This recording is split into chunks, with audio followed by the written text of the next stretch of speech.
приятели, в TikTok има едни видеа на едни хора, които правят нещо уникално. Гигантска желирана диня с различни видове плодове. Това буквално ми излиза почти всеки ден в TikTok и днеска аз ще изпълня моята TikTok мечта да направя своя собствена гигантска желирана плодова диня. Ето това тук са 8 пакетчета с желатин. Са всичките тия пакетчета ги взимаме, хвърляме ги в една тенджера, взимаме врялата вода, изсипваме я при желатина, режеме динята, копаеме динята, вкарваме плодовете в динята и я пускаме в фризера да се замразява. А с какво ще копаеме?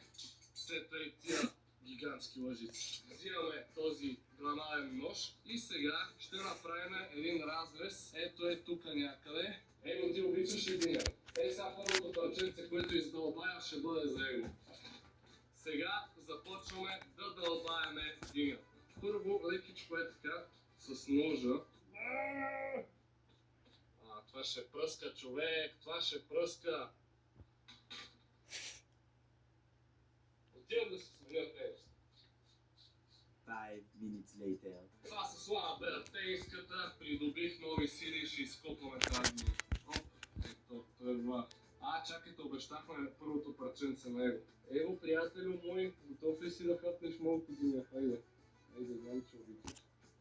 Хайде, заповядай. Първото парче е за тебе, господин Его. Мале, значи Его като надпуши диня и веднага идва. Хайде, заповядай. Почерпи се. Ето е нашата перфектно издълбана диня. Сега следва втора стъпка, а именно да излееме плодовете. Го, стига, брат, ти си плодовото куче, брат. Ти си плодовото куче. Айде, не! Чакай! Мале, перфектно! Буквално почти напълнихме цялата диня. Хора, погледнете как перфектно падна целият микс от плодове вътре. Сега взимаме желатина и тенджер. И сега, приятели, взимаме врялата вода и изливаме в тенджерата.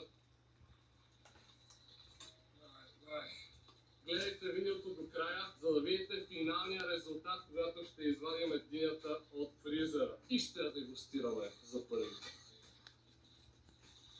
Стоп! Супер е! Его, пази се, брат. Оле, перфектно пасна. Сега обаче, ако си мислехте, че това е края, не! Ние сега ще подготвим